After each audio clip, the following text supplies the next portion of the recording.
चिलचिलाती दोपहरी थी।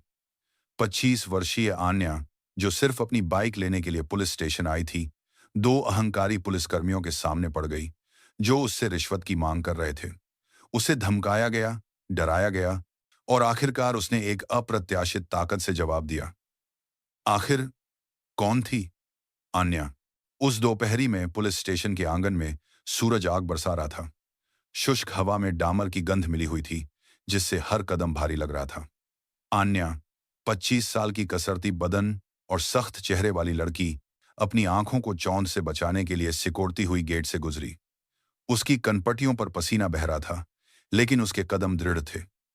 वह यहां कोई मुसीबत खड़ी करने नहीं, बस अपनी बाइक लेने आई थी, जिसे कल कागजात ले जाना भूलने के कारण जब्त कर लिया गया था।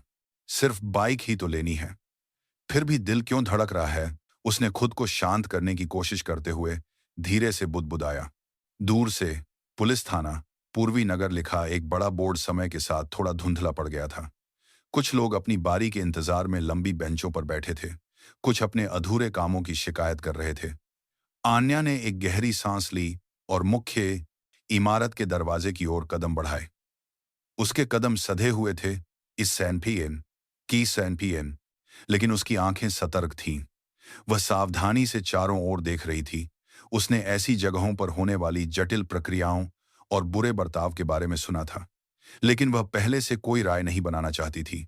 वह बस अपना काम जल्दी खत्म करना चाहती थी। अंदर घुसते ही दफ्तर के भीतर की हवा और भी उमस भरी थी। सिगरेट और पुरानी फाइलों की गंध एक साथ मिली हुई थी। रिसेप्शन डेस्क पर एक मुंशी लोगों की कतार संभाल रहा था।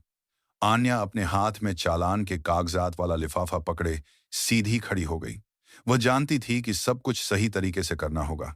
कुछ मिनट इंतजार करने के बाद एक मुंशी ने उसकी ओर देखा और सपाट स्वर में कहा, नाम?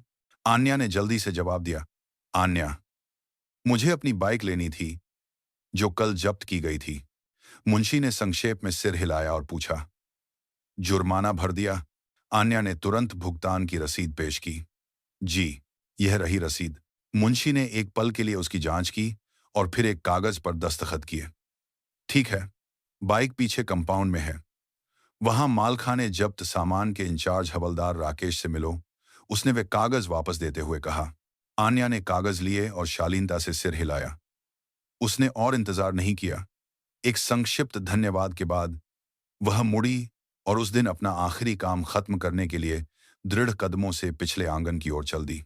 दफ्तर के अंदर हवा और भी दमनकारी महसूस हो रही थी। एयर कंडीशनर बंद था और छत पर लगा पंखा बस धीरे धीरे घूम रहा था। सीलन भरी फाइलों और बासी चाय की गंध हवा में लटकी सिगरेट की गंध से मिल रही थी। कुछ लोग इंतजार करते करते थक गए थे। कुछ प्लास्टिक की कुर्सियों पर बैठे थे, कुछ अपनी अपनी फाइलें पकड़े खड़े थे। अन्या शांत चेहरे के साथ कतार में खड़ी थी, लेकिन उसकी आंखों में अधीरता साफ झलक रही थी। उसने चालान के कागजात वाले लिफाफे को कसकर पकड़ रखा था, यह पक्का करते हुए कि कुछ गिरे नहीं। कभी कभी वह अपने माथे से पसीना पोंछती और फिर सामने रिसेप्शन डेस्क की ओर देखती, जहां एक भावहीन चेहरे वाला मुंशी बैठा था। लगभग 15 मिनट इंतजार करने के बाद आखिरकार मुंशी की आवाज आई, जिसने उसका नाम पुकारा। उसकी आवाज एक रस थी, जैसे वह उस दिन सैकड़ों बार एक ही वाक्य दोहरा चुका हो। आन्या तुरंत आगे बढ़ी और जवाब दिया, आन्या, मुझे अपनी बाइक लेनी थी, जो कल जब्त की गई थी। मुंशी ने बिना किसी भाव के उस पर एक नजर डाली और उसके हाथ से फाइल ले ली। उसके हाथ तेजी से चालान के पन्नों और भुगतान की रसीद पर घूमे। जुर्माना भर दिया? उसने बिना नजर उठाए पूछा। जी, यह रही भुगतान की रसीद। आन्या ने आधिकारिक मुहर लगे कागज की ओर इशारा करते हुए जवाब दिया। मुंशी ने सिर्फ सिर हिलाया और फिर अपने सामने रखी एक बड़ी सी बही रजिस्टर में कुछ लिखा। शांत कमरे में कलम के घिसने की आवाज जोर से गूंज रही थी। कुछ अन्य लोगों ने एक पल के लिए देखा और फिर अपने अपने कामों में व्यस्त हो गए। कुछ सेकंड के बाद मुंशी ने फाइल आन्या को वापस सौंप दी और सपाट स्वर में कहा, ठीक है, तुम्हारी बाइक पिछले कंपाउंड में है। मालखाने के इंचार्ज हवलदार राकेश को ढूंढो। आन्या ने फुर्ती से फाइल ली और शिष्टाचार के तौर पर अपना सिर थोड़ा झुकाया। धन्यवाद, उसने संक्षेप में कहा। मुंशी ने जवाब नहीं दिया, बस कतार में अगले नाम को पुकारने लगा। आन्या मुड़ी और उस कमरे से बाहर निकलकर एक तंग गलियारे से गुजरी, जिसकी दीवारों का पेंट उखड़ने लगा था। वह नहीं जानती थी कि पिछले कंपाउंड की ओर बढ़ते उसके कदम एक ऐसी घटना की शुरुआत होने वाले थे जिसे वह कभी नहीं भूल पाएगी। आन्या धीरे धीरे उस लंबे गलियारे से गुजरी जो मुख्य इमारत को पुलिस स्टेशन के पिछले हिस्से से अलग करता था। गलियारा तंग और घुटन भरा था। दीवारों पर फीका पीला पेंट उखड़ने लगा था। दाईं ओर कुछ प्लास्टिक की कुर्सियां टूटी हुई और धूल भरी दिख रही थी, मानो लंबे समय से इस्तेमाल न हुई हों। सिगरेट और इंजन ऑयल की मिली-जुली गंध हवा में थी, जिससे उसे एक पल के लिए अपनी सांस रोकनी पड़ी। दरारों वाले सीमेंट के फर्श पर उसके कदमों की आहट साफ सुनाई दे रही थी। उसने अपने हाथ में लिफाफे को और कसकर पकड़ लिया, यह पक्का करते हुए कि उसके कागज मुड़ें या गिरे नहीं। उम्मीद है ज्यादा झंझट नहीं होगी, वह धीरे से बुदबुदाई, अपनी पीठ सीधी करते हुए, भले ही उसे कुछ ठीक नहीं लग रहा था। गलियारे के अंत से कर्कश हंसी की आवाजें साफ सुनाई देने लगीं। कुछ पुलिसकर्मी पिछले पार्किंग क्षेत्र के पास एक पेड़ के नीचे आराम से बैठे दिखाई दी। उनकी वर्दियां बेतरतीब थीं। कुछ ने तो अपनी वर्दी की ऊपरी बटन भी खोल रखी थी। उनके बीच सिगरेट का धुआं उठ रहा था। आन्या ने एक पल के लिए उनकी ओर देखा और फिर नजर फेर ली। वह ध्यान आकर्षित नहीं करना चाहती थी, लेकिन उनमें से एक ने मुड़कर दूर से उसके कदमों को देखा। उसने अपने साथी से फुसफुसाते हुए कुछ कहा और वे हंस पड़े, जिससे आन्या और भी सतर्क हो गई। वह मालखाना जब्त सामान, अनाधिकृत प्रवेश वर्जित लिखे एक पुराने बोर्ड के पास से गुजरी। बोर्ड के पीछे जब्त की गई बाइकों की कतारें एक जंग लगी धातु की छप्पर के नीचे करीने से खड़ी थीं। टिन की छत से सूरज की गर्मी परावर्तित होने के कारण वहां हवा और भी गर्म महसूस हो रही थी। आन्या ने एक गहरी सांस ली और चारों ओर राकेश नाम के व्यक्ति को ढूंढने लगी, जिसका जिक्र रिसेप्शनिस्ट ने किया था। उसके कदम तब रुके जब उसने बाइकों के ढेर से कुछ दूर एक भारी भरकम आदमी को खड़े देखा, जिसने गंदी दिख रही खाकी वर्दी पहन रखी थी। उसके होठों पर सिगरेट दबी थी और उसका चेहरा आलस्य और संदेह के मिले जुले भाव से उसे घूर रहा था। आन्या समझ गई कि उसका अंदेशा सही था। यह स्थिति उतनी आसान नहीं होगी जितनी उसने सोची थी। उसने अपने हाथ में लिफाफे की स्थिति ठीक की, करीब गई और जो कुछ भी होने वाला था उसका सामना करने के लिए खुद को तैयार कर लिया। पिछले कंपाउंड में हवा पहले से भी ज्यादा गर्म महसूस हो रही थी। टिन की छप्पर, जो छत का काम कर रही थी, सूरज की गर्मी को रोक रही थी, जिससे नीचे का माहौल भट्टी जैसा हो गया था।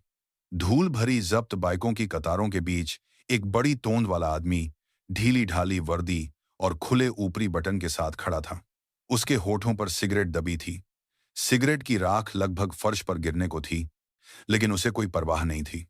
आन्या सावधानी से एक सभ्य दूरी बनाए रखते हुए उसके पास पहुंची। उसने उस आदमी की छाती पर लगी नेम प्लेट पढ़ी। राकेश, हवलदार राकेश जी, आन्या ने विनम्र स्वर में कहा। उस आदमी ने धीरे धीरे मुड़कर देखा। उसकी आंखें चकाचौंध से सिकुड़ गईं। फिर उसने बिना मुस्कुराए जवाब दिया, हाँ, क्या है? मुझे अपनी बाइक लेनी थी सर। यह रही भुगतान की रसीद। आन्या ने दोनों हाथों से लिफाफा बढ़ाते हुए कहा।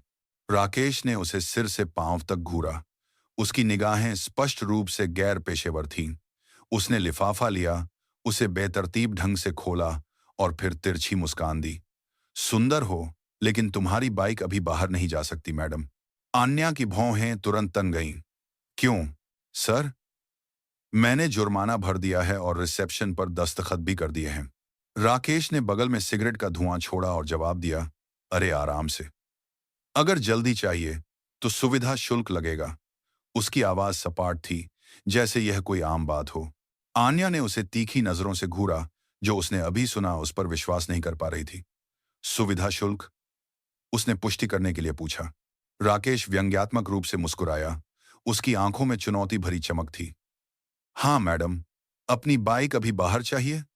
बस जो कहा है वो दे दो, ज्यादा झंझट मत करो। एक पल की खामोशी छा गई। केवल कोने में एक पुराने पंखे की चरमराती आवाज आ रही थी। आन्या सीधी खड़ी रही। उसकी निगाहें एक पल के लिए भी राकेश के चेहरे से नहीं हटी। उसके दिल में गुस्सा पनपने लगा था। पैसे के लिए नहीं, बल्कि अपने सामने खड़े उस आदमी के अहंकार के लिए, जो सोचता था कि वह आम नागरिकों के साथ जैसा चाहे वैसा खेल सकता है। वह जानती थी कि अगर वह चुप रही तो ऐसे लोग खुद को और भी शक्तिशाली महसूस करते रहेंगे। आन्या की निगाहें फौरन तेज हो गईं। उसने अपना बदन सीधा किया। उसकी आंखें राकेश के चेहरे पर टिकी थीं, जो अभी भी ऐसे आराम से दिख रहा था जैसे कुछ हुआ ही न हो। सुविधा शुल्क, उसने ठंडे स्वर में दोहराया। कितना, सर? राकेश मुस्कुराया और फिर अपनी उंगलियों से लिफाफे को थपथपाने लगा। ज्यादा नहीं है, बस 8,000 रुपये, उसने लापरवाही से कहा, जैसे वह बाजार में किसी चीज का भाव बता रहा हो। अन्या ने अपनी आवाज ऊंची की, उसका लहजा सख्त और भावनाओं से भरा था। 8,000? मैं आधिकारिक जुर्माना कैशियर पर भर चुकी हूं, सर। वह मेरा कर्तव्य था। और अब आप और पैसे मांग रहे हैं? राकेश बस धीरे से हंसा। उसका हाव भाव शांत लेकिन अहंकार से भरा था। अरे मैडम, जो आधिकारिक था वह कागजी कार्रवाई थी। अगर बाइक जल्दी बाहर चाहिए तो तुम्हें यहाँ का सिस्टम समझना होगा, उसने धूर्तता भरी निगाहों से घूरते हुए कहा। आन्या ने अपना गुस्सा काबू में करने की कोशिश करते हुए एक गहरी सांस ली, लेकिन राकेश ने बात और बिगाड़ दी। अगर भुगतान नहीं करना चाहती तो कोई बात नहीं, लेकिन अपनी बाइक को 1 हफ्ते तक गोदाम में सड़ने के लिए तैयार रहना। कभी कभी किस्मत खराब हो सकता है गायब भी हो जाए। उसकी आवाज जानबूझकर धमकी भरी लग रही थी, जिसके साथ एक छोटी सी हंसी भी थी, जिसने माहौल को और गर्म कर दिया। आन्या ने धीरे धीरे अपनी मुट्ठियां भींच ली। उसे विश्वास नहीं हो रहा था कि इस तरह की आधिकारिक जगह पर कोई खुलेआम नागरिकों को लूटने की हिम्मत कर सकता है। उसके बात करने के तरीके और हाव भाव से साफ था कि राकेश इस तरह के काम करने का आदी था। लेकिन इस बार उसका पाला गलत इंसान से पड़ा था, जो चुपचाप बैठने वालों में से नहीं थी। पिछले कंपाउंड में माहौल अचानक तनावपूर्ण हो गया। गर्म हवा, जो पहले से ही दबाव बना रही थी, अब और भी भारी महसूस होने लगी। आन्या बिना पलक झपकाए राकेश को घूरती रही। उसकी आवाज धीमी लेकिन दृढ़ता से भरी थी। मैं आधिकारिक भुगतान के अलावा 1 रुपया भी नहीं दूंगी। कृपया मेरी बाइक बाहर निकालें, उसने धीरे लेकिन स्पष्ट रूप से कहा। उसका हर शब्द जोर देकर कहा गया था। राकेश ने लिफाफे को थपथपाना बंद कर दिया और फिर तिरस्कार भरी नजरों से आन्या को घूरने लगा। उसके चेहरे पर एक व्यंग्या भरी मुस्कान तैर गई। वाह, जबान तो बड़ी तेज है, उसने धीरे से हंसते हुए कहा। उसने वह लिफाफा अपने बगल में एक छोटी सी मेज पर रख दिया और थोड़ा आगे की ओर झुका। देखते हैं कौन कितना सख्त है, उसने धीमी आवाज में फुसफुसाते हुए कहा, जैसे वह उसे उकसा रहा हो। आन्या चुप रही। उसकी आंखें एक पल के लिए भी नहीं हटी। उसके हाथ अब छाती पर बंधे थे। वह उस आदमी के सामने तन कर खड़ी थी, जो वजन में उससे लगभग 2 गुना था। वह जानती थी कि यह बातचीत आधिकारिक प्रक्रिया से बहुत दूर जा चुकी है। राकेश नियम लागू नहीं कर रहा था, वह उसके धैर्य की परीक्षा ले रहा था। दूर से आती मोटर की हल्की आवाज सुनाई दी, लेकिन उनके आसपास पूरी तरह सन्नाटा पसरा था। पेड़ के नीचे बैठे कुछ अन्य पुलिसकर्मी दूर से देख रहे थे।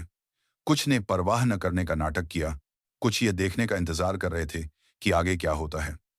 आन्या उनकी निगाहों को महसूस कर सकती थी, लेकिन उसे परवाह नहीं थी।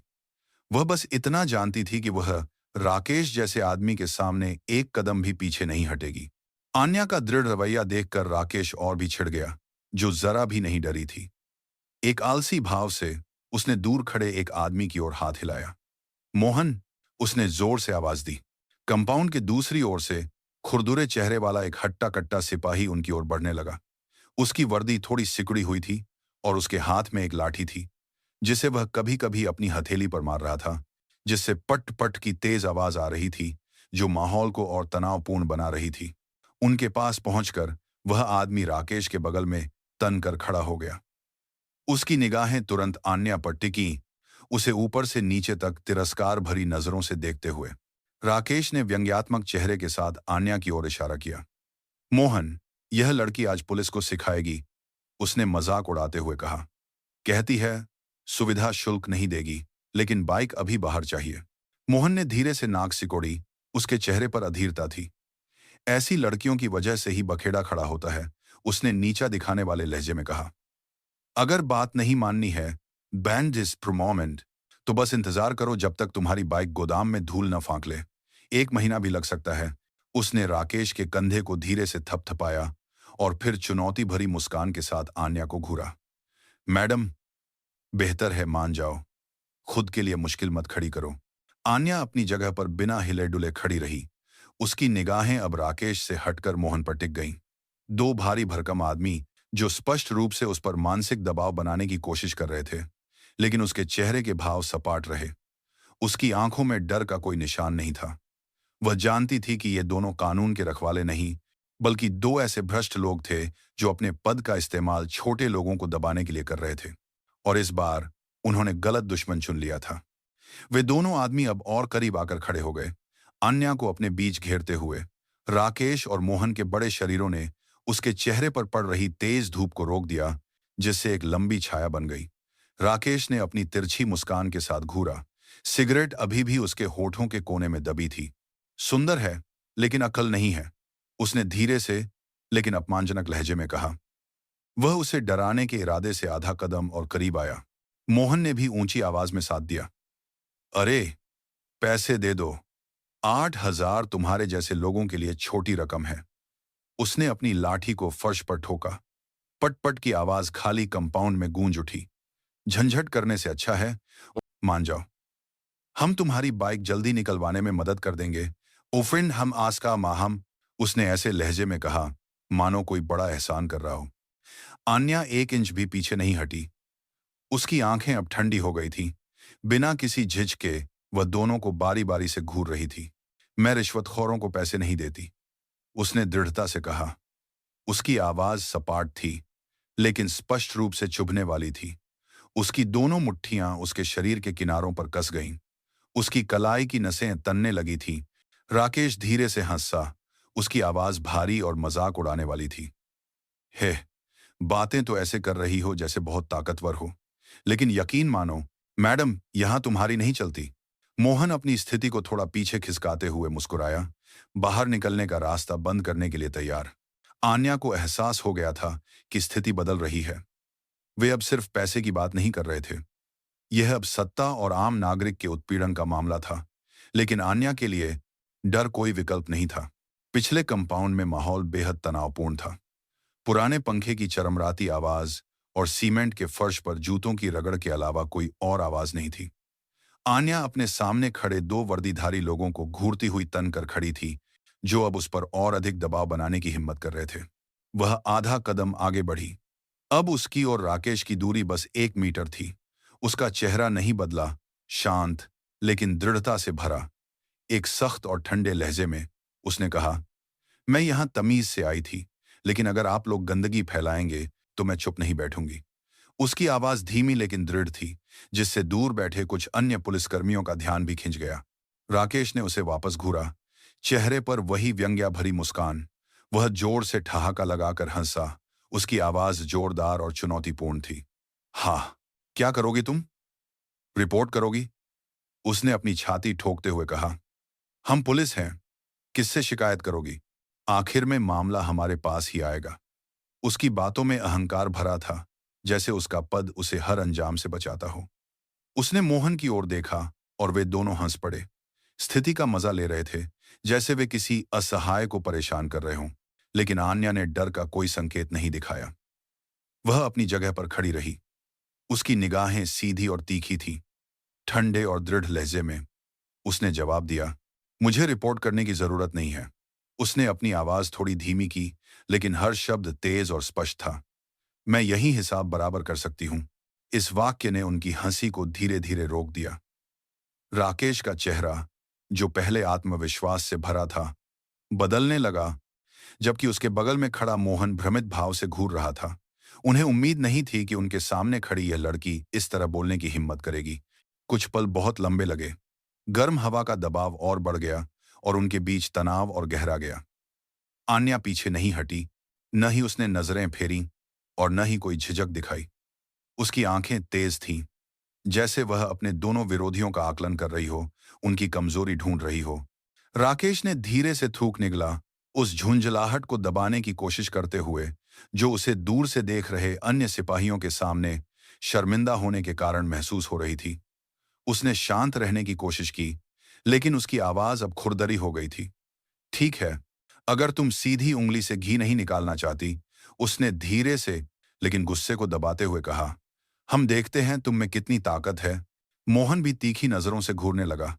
अब वे दोनों इस स्थिति को केवल शब्दों की धमकी से आगे ले जाने के लिए तैयार थे। राकेश की हंसी अभी थमी भी नहीं थी, जब एक तेज हरकत में आन्या आगे बढ़ी और उसके पेट में एक जोरदार घूंसा मारा। उसकी दाहिनी मुट्ठी सीधे राकेश के पेट पर लगी। उह! राकेश तुरंत दोहरा हो गया। उसका शरीर आगे की ओर मुड़ गया और वह अपना पेट पकड़कर हाँफने लगा। उसे विश्वास नहीं हो रहा था कि एक लड़की इतनी जोर से मार सकती है। उसके हाथ और राकेश के भारी शरीर के टकराने की आवाज जब्त बाइकों की कतारों के बीच स्पष्ट रूप से गूंज उठी। मोहन, जो दाईं ओर खड़ा था, ने तुरंत प्रतिक्रिया दी। उसने आन्या के चेहरे की ओर एक जोरदार घूंसा चलाया, लेकिन आन्या फुर्ती से नीचे झुकी और बगल में हट गई। मोहन का हाथ सिर्फ खाली हवा में घूमा। बिना इंतजार किए आन्या ने तुरंत उस आदमी के घुटने पर एक जोरदार किक मारी। उसके पैर के टकराने की आवाज तेज थी। आह! मोहन चीखा और अपना संतुलन खो बैठा और लड़खड़ाते हुए कुछ कदम पीछे हट गया, लगभग गिरते गिरते बचा। राकेश ने फिर से खड़े होने की कोशिश की। उसका चेहरा गुस्से से लाल था, पसीना और गुस्सा मिला हुआ। बदतमीज! वह कर्कश आवाज में चिल्लाया। उसने आन्या को धक्का देने की कोशिश की, लेकिन आन्या की प्रतिक्रिया तेज थी। उसने अपने शरीर को थोड़ा घुमाया और अपने कंधे का इस्तेमाल धक्के की दिशा को रोकने के लिए किया, जिससे राकेश का शरीर अपना संतुलन खो बैठा। मोहन, जो अभी भी अपने घुटने के दर्द से कराह रहा था, गुस्से से घूर रहा था, अब वह सच में आग बबूला हो गया था। कुछ अन्य पुलिसकर्मी जो यह घटना देख रहे थे, अपनी सीटों से खड़े हो गए। कुछ बस भौं चक्के थे। उन्हें अपनी आंखों पर विश्वास नहीं हो रहा था। उनकी आंखों के सामने एक निहत्थी लड़की उन दो पुलिसकर्मियों को धूल छटा रही थी, जो उस थाने में अपने बुरे बर्ताव के लिए जाने जाते थे। इस बीच आन्या तनकर खड़ी थी। उसके हाथ बचाव की मुद्रा में तैयार थे। उसकी आंखें अपने विरोधियों की हर हरकत पर टिकी थीं, यह पक्का करते हुए कि कोई और हमला न होने पाए। बदतमीज! मोहन गुस्से से भरी दबी हुई आवाज में चीखा। वह एक छूटे हुए सांड की तरह पूरी ताकत से आन्या की ओर लपका, लेकिन आन्या तैयार थी। एक फुर्तीले कदम के साथ उसने अपने शरीर को बगल में घुमाया और अपने घुटने मोड़कर नीचे हो गई। एक सटीक चाल में उसका दाहिना पैर नीचे की ओर घूमा और मोहन के टखने से टकराया। उस आदमी का शरीर तुरंत अपना संतुलन खो बैठा और वह सीमेंट के फर्श पर जोर से धड़ाम से गिर पड़ा। उसके शरीर के फर्श से टकराने की आवाज ने धूल उड़ा दी। मोहन गालियां बकता हुआ उठने की कोशिश कर रहा था, लेकिन उसका घुटना, जिस पर पहले ही चोट लगी थी, दर्द कर रहा था। वह बस गुस्से में गुर्राते हुए दर्द सहन कर सकता था। इस बीच पीछे से राकेश, जो अभी अभी हांफता हुआ खड़ा हुआ था, ने तुरंत पलटवार करने की कोशिश की। अपना दाहिना हाथ उठाकर उसने पीछे से आन्या की पीठ पर वार करने की कोशिश की, लेकिन आन्या की प्रतिक्रिया बहुत तेज थी। उसने थोड़ा सा मुड़कर देखा और फिर अपने शरीर को बाईं ओर घुमाया और अपनी दाहिनी कोहनी से राकेश के चेहरे पर जोरदार वार किया। धड़ाम की तेज आवाज आई। उसकी कोहनी सीधे राकेश की नाक पर लगी। वह आदमी कुछ कदम पीछे हट गया, दर्दनाक भाव से अपना चेहरा पकड़े हुए। उसकी नाक से तुरंत खून टपकने लगा, जिससे उसकी गंदी खाकी वर्दी पर धब्बे पड़ गए। राकेश धीरे से कराह उठा। उसकी आंखों में जलन के कारण पानी आ गया, लेकिन शारीरिक दर्द से कहीं ज्यादा शर्मिंदगी थी। आन्या आधा कदम पीछे हटी, अभी भी बचाव की मुद्रा में। उसका शरीर थोड़ा झुका हुआ था। उसके दोनों हाथ बचाव के लिए तैयार थे। मोहन फिर से खड़ा हो गया था, लेकिन लड़खड़ा रहा था। राकेश अस्त व्यस्त चेहरे के साथ उसके बगल में खड़ा था। वे दोनों भारी भरकम आदमी अब हिचकिचा रहे थे, लेकिन उनका अहंकार उन्हें हार मानने से रोक रहा था। आन्या जानती थी कि यह लड़ाई अभी खत्म नहीं हुई है। उसने बारी बारी से दोनों को घूरा। उसकी आंखें तेज थीं। जो उन्होंने शुरू किया था, उसे खत्म करने के लिए तैयार। वे दोनों एक साथ उठे। उनके चेहरे गुस्से और आहत अहंकार से भरे थे। मर जा, लड़की! राकेश कर्कश आवाज में चीखा, जबकि मोहन थोड़ा नीचे झुका, हमले की स्थिति तैयार कर रहा था। वे दोनों एक साथ आगे बढ़े, जैसे दो पागल जो अपना नियंत्रण खो चुके हों। आन्या एक इंच भी पीछे नहीं हटी। उसने पूरे ध्यान से दोनों को घूरा। उसका बायां पैर संतुलन बनाने के लिए थोड़ा पीछे गया। मन ही मन वह उनके कदमों की लय गिन रही थी। 1, 2 और 3। जैसे ही राकेश ने अपना हाथ घुमाया और मोहन दाएं ओर से बढ़ा, आन्या ने एक गहरी सांस ली, अपना शरीर आगे की ओर झुकाया और फिर अपनी दोनों टांगों की पूरी ताकत से हवा में ऊंची छलांग लगा दी। हवा में एक तेज घुमाव के साथ उसने अपने दोनों पैरों को आगे की ओर किया और उन दोनों की छाती पर एक साथ लात मारी। धड़ाम। जब उसकी किक सही निशाने पर लगी तो कंपाउंड में एक जोरदार आवाज गूंज उठी। राकेश और मोहन के शरीर लगभग एक साथ पीछे की ओर उछले। कई मीटर पीछे फेंके जाने के बाद वे जोर से जमीन पर जा गिरे। धूल का गुबार उठा, जिससे कुछ देर के लिए नजारा धुंधला हो गया, जबकि दर्द भरी चीखें साफ सुनाई दे रही थी। राकेश अपनी छाती पकड़े हुए पड़ा था। उसका मुंह दर्द से खुला था। मोहन की हालत भी कम बुरी नहीं थी। उसका शरीर सीमेंट के फर्श पर तिरछा पड़ा था। उसने उठने की कोशिश की, लेकिन तुरंत वापस गिर गया। वे दोनों पूरी तरह से असहाय थे। आन्या दृढ़ता से जमीन पर उतरी। उसके पैर एक आदर्श बचाव मुद्रा में जमीन पर टिके। उसका शरीर थोड़ा आगे की ओर झुका हुआ था, किसी भी अगले हमले के लिए तैयार। लेकिन अब किसी में हिलने की हिम्मत नहीं थी। कुछ अन्य पुलिसकर्मी, जो तब से दूर से देख रहे थे, सन्न रह गए। कोई कुछ नहीं बोला। कुछ ने तो यह भी ध्यान नहीं दिया कि उनके हाथ से सिगरेट कब गिर गई। उनकी आंखें फटी की फटी रह गईं। उन्हें विश्वास नहीं हो रहा था कि उन्होंने अभी अभी क्या देखा। एक औसत कदकाठी की लड़की ने अभी अभी दो हट्टे कट्टे पुलिस वालों को सिर्फ खाली हाथों से धूल चटा दी थी।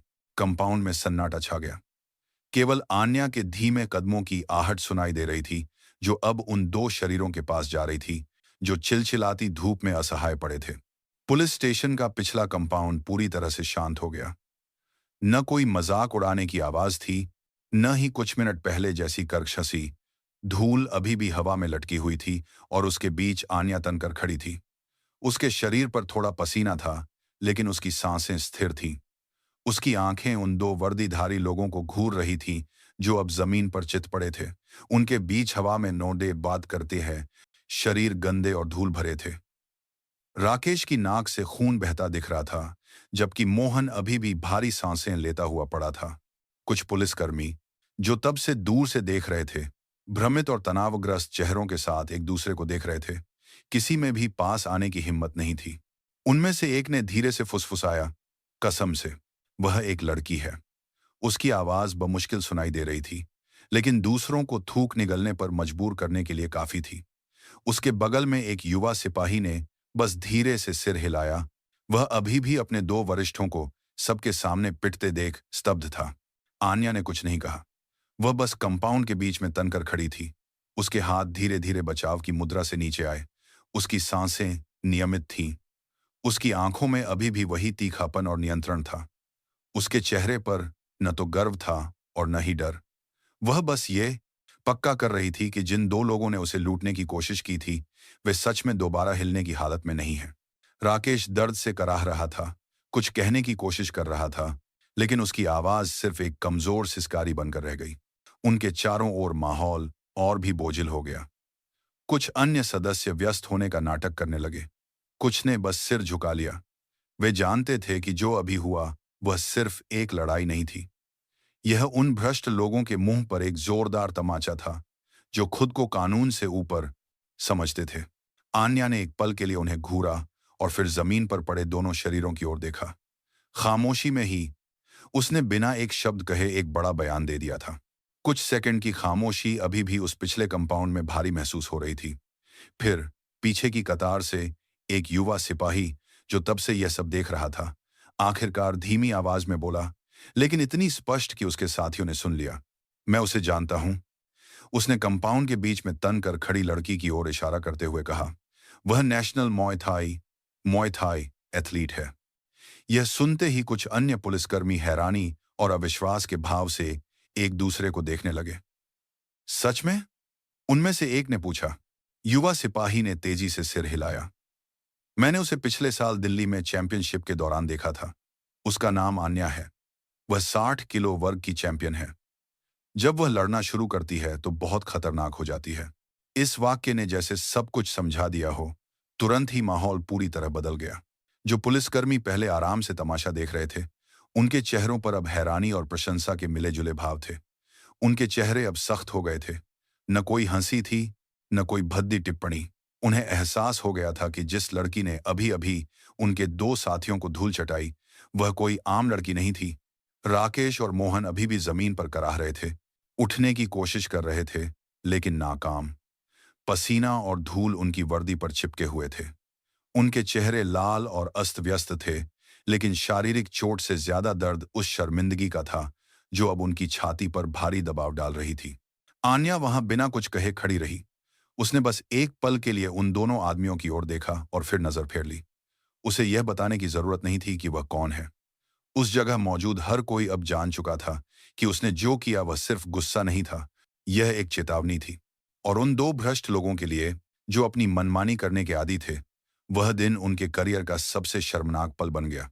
आन्या ने जमीन पर अभी भी पड़े राकेश के शरीर की ओर कदम बढ़ाए। वह आदमी बस खाली नजरों से उसे देख सकता था। उसका चेहरा पीला पड़ गया था और सांसें उखड़ी हुई थीं। बिना ज्यादा कुछ कहे आन्या धीरे से झुकी, राकेश की वर्दी की जेब टटोली और अपनी बाइक की चाबियां निकाल ली। उसने चाबियों को कसकर पकड़ लिया, फिर एक पल के लिए उस आदमी के चेहरे को सपाट भाव से घूरा। उसकी आवाज शांत लेकिन दृढ़ और गहरे अर्थ वाली थी। वर्दी लोगों की मदद करने के लिए होती है, उनसे पैसे ऐंठने के लिए नहीं। यह वाक्य बिना किसी गुस्से के कहा गया था, लेकिन यह किसी भी घूंसे से ज्यादा तीखा था। राकेश जवाब नहीं दे सका।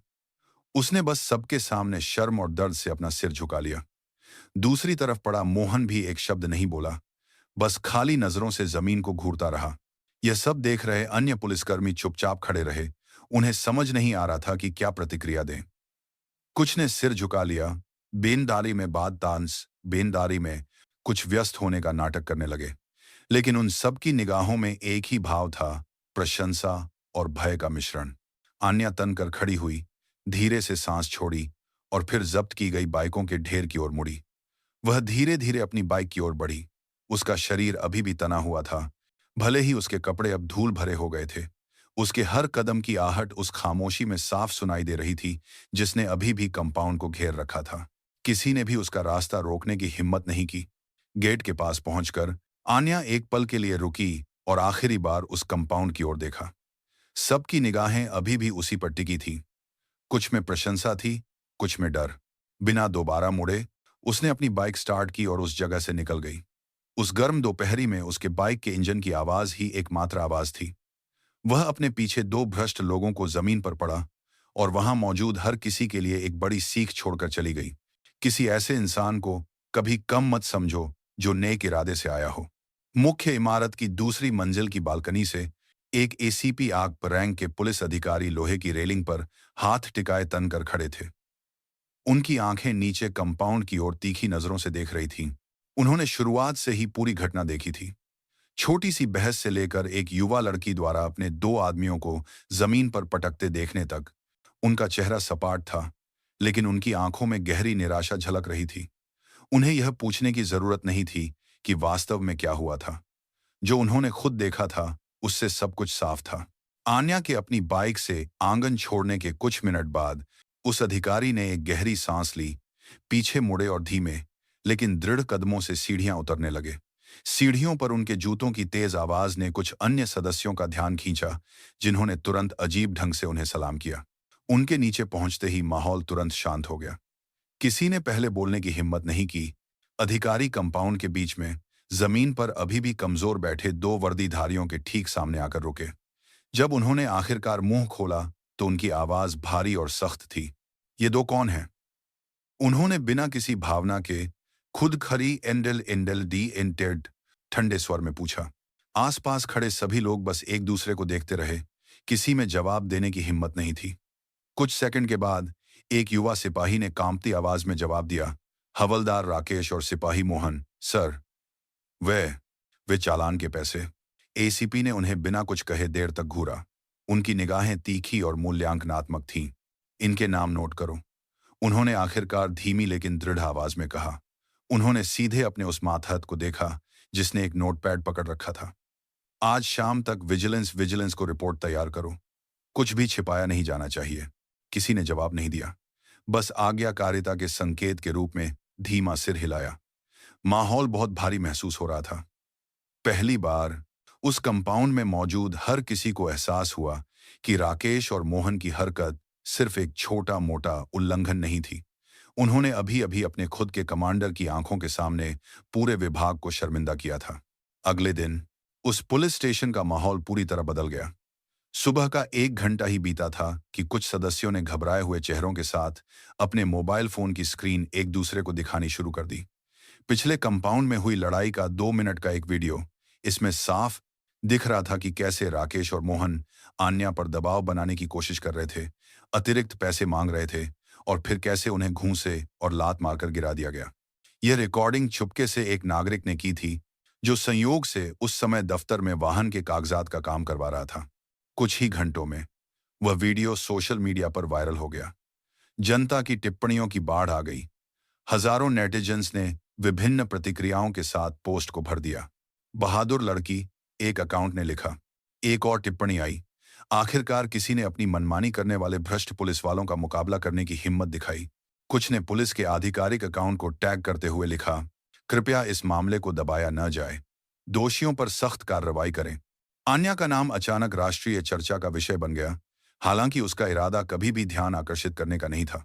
दफ्तर के अंदर स्थिति तुरंत गर्मा गई। कुछ सदस्य बेचैन दिख रहे थे, जबकि उनके वरिष्ठ अधिकारी आला कमान से आने वाले फोन कॉल्स में व्यस्त थे।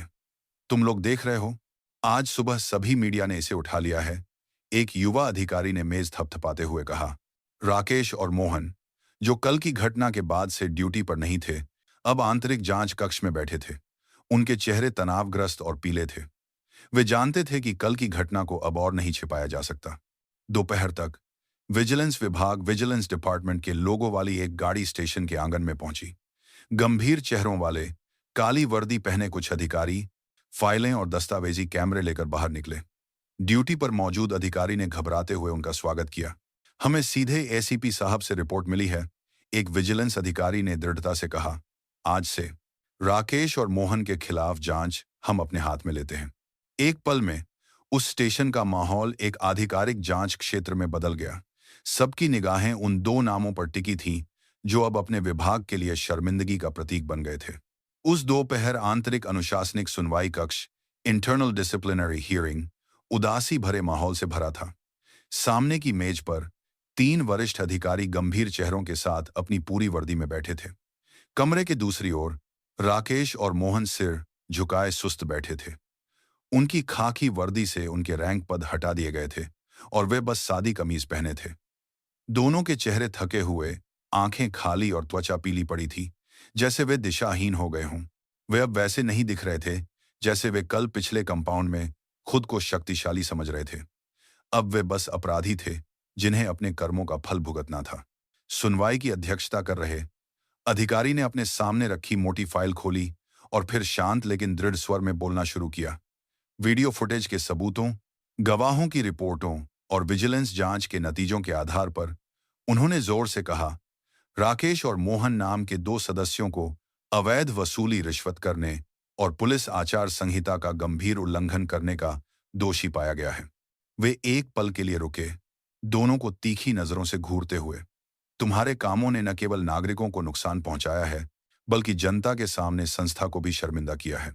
दीवार घड़ी की टिक टिक के अलावा कोई आवाज नहीं थी। राकेश ने अपना सिर और झुका लिया, जबकि मोहन ने अपने घुटनों को दोनों हाथों से पकड़ रखा था। उसने अपनी भावनाओं को दबाते हुए जबड़े भींच लिए। पर्यवेक्षक के तौर पर मौजूद कुछ अन्य अधिकारी चुपचाप बैठे रहे।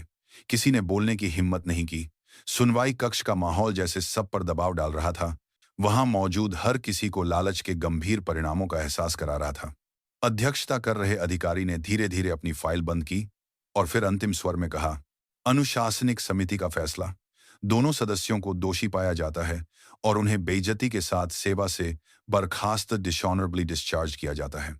यह वाक्य दृढ़ता से, बिना किसी भावनात्मक उतार चढ़ाव के कहा गया था, लेकिन यह एक भारी हथौड़े की तरह लगा। न कोई ताली बजी, न कोई टिप्पणी, बस एक लंबा सन्नाटा और 2 चेहरे थे जो अब वास्तव में अपना सब कुछ खो चुके थे। जब उन्हें बाहर जाने के लिए कहा गया तो वे धीरे धीरे उठे। उनके कदम लड़खड़ा रहे थे। वे गहरी शर्मिंदगी में सिर झुकाए उस कमरे से बाहर निकल गए। उस मामले के खत्म होने के कुछ दिनों बाद आन्या को उसी पुलिस स्टेशन में आने के लिए एक आधिकारिक बुलावा आया। इस बार एक नागरिक के तौर पर नहीं जो चालान भर रहा हो, बल्कि एक सम्मानित गवाह के तौर पर। आंगन में पहुंचते ही कुछ सदस्य जिन्होंने उस दिन उस घटना को देखा था, अब उसे सम्मानपूर्वक सिर झुका रहे थे। पहले की तरह न कोई तिरस्कार भरी निगाहें थीं, न ही कोई अहंकारी लहजा। आन्या शांति से उस एसीपी के दफ्तर की ओर बढ़ी, जिसने बालकनी से उस घटना को देखा था। जैसे ही दरवाजा खटखटाया गया, अंदर से एक आवाज ने उसे अंदर आने को कहा। प्लीज आइए मिस आन्या। एसीपी अपनी कुर्सी से उठे और सम्मान के साथ उसका स्वागत किया, जो एक वरिष्ठ अधिकारी किसी आम नागरिक के लिए बहुत कम करता है। आने के लिए धन्यवाद, आन सांसिज, उन्होंने सच्चे दिल से कहा। उस दिन आपकी कार्रवाई ने यहां अंदर के बहुत से लोगों की आंखें खोल दी हैं, मेरी भी। उन्होंने आन्या को गंभीर लेकिन प्रशंसा भरे चेहरे से देखा। आन्या बस हल्की सी मुस्कुराई और थोड़ा सिर झुकाया। मैं बस वही चाहती थी जो सही हो, सर, उसने शांति से जवाब दिया। मैं वायरल नहीं होना चाहती थी या ध्यान नहीं खींचना चाहती थी। मुझे बस इस बात से नफरत है कि छोटे लोगों के साथ हमेशा खिलवाड़ किया जाता है। एसीपी ने धीरे से सिर हिलाया, उनके भाव कोमल हो गए। इसीलिए आप सम्मान के लायक हैं, उन्होंने आगे बढ़ते हुए आन्या से दृढ़ता से हाथ मिलाते हुए कहा। ऐसे बहुत कम लोग होते हैं जो इस तरह के दबाव के बीच ईमानदारी और दृढ़ता से खड़े रहने की हिम्मत रखते हैं। कमरे में एक पल के लिए सन्नाटा छा गया, केवल दीवार घड़ी की धीमी टिक टिक सुनाई दे रही थी।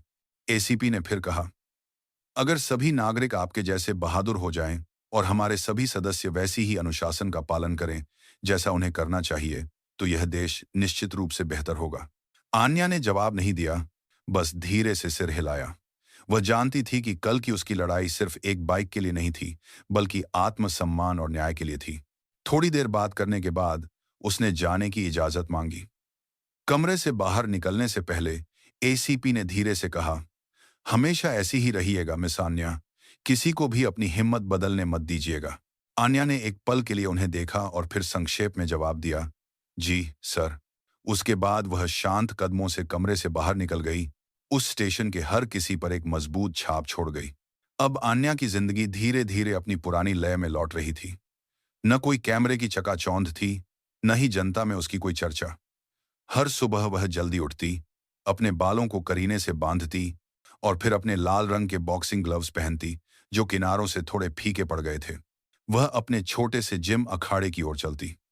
वह जगह जहां वह किशोरावस्था से मुay थाई का अभ्यास कर रही थी, वह जगह जो इतने सालों में उसके उतार चढ़ाव की गवाह थी। उस साधारण से कमरे में पसीने और पंचिंग बैग की धूल की गंध मिलकर एक जानी पहचानी सुगंध बन गई थी। मैट के बीच में खड़े होते ही आन्या ने अपने शरीर को हिलाना शुरू कर दिया। धड़ाधड़ घूंसों की आवाज खाली कमरे में गूंज उठी। धड़ धड़ धड़। वह लय नियमित, तेज और मजबूत थी। हर घूंसा सिर्फ एक शारीरिक अभ्यास नहीं था, बल्कि उस सिद्धांत की याद दिलाता था जिसे उसने मजबूती से पकड़ रखा था। बहादुरी शरीर के आकार से नहीं, बल्कि अन्याय के खिलाफ लड़ने के लिए दिल की दृढ़ता से आती है। पसीना उसके चेहरे पर बह रहा था, लेकिन उसकी आंखें अभी भी सामने की ओर उस पंचिंग बैग पर टिकी थीं, जो मानो उन सभी अहंकार और लालच का प्रतिनिधित्व कर रहा था जिनका उसने कभी सामना किया था। अभ्यास के बीच में आन्या एक पल के लिए रुकी। उसने एक गहरी सांस ली। उसके हाथ अभी भी बचाव की मुद्रा में उठे हुए थे। उसकी छाती नियमित रूप से ऊपर नीचे हो रही थी। उसने जिम के आईने में अपने प्रतिबिंब को घूरा और फिर कहा, जब तक मैं अपने पैरों पर खड़ी हूं, मैं किसी को भी अपने आत्मसम्मान को रौंदने नहीं दूंगी। यह वाक्य एक निजी प्रतिज्ञा की तरह निकला, जिसे किसी गवाह की जरूरत नहीं थी, लेकिन यह उसके आगे के जीवन के लिए एक दिशा सूचक बन गया। कोने में उसके उस्ताद कोच चुपचाप खड़े होकर उसे देख रहे थे। उनके चेहरे पर सच्चा गर्व झलक रहा था। वह जानते थे कि उनकी शिष्या अब सिर्फ एक मजबूत मुay थाई एथलीट नहीं रह गई थी। अन्या अब एक ऐसी महिला की बहादुरी का प्रतीक बन गई थी, जो अन्याय के सामने खड़े होने की हिम्मत रखती थी। कई लोगों के लिए उसकी कहानी शायद बस कुछ पल के लिए वायरल हुई हो, लेकिन उसे जानने वाली दुनिया के लिए आन्या ने एक बहुत बड़ा संदेश छोड़ा था। सच्ची बहादुरी को किसी मंच की जरूरत नहीं होती, बस एक ऐसा दिल चाहिए जो गलत के आगे झुकने को तैयार न हो।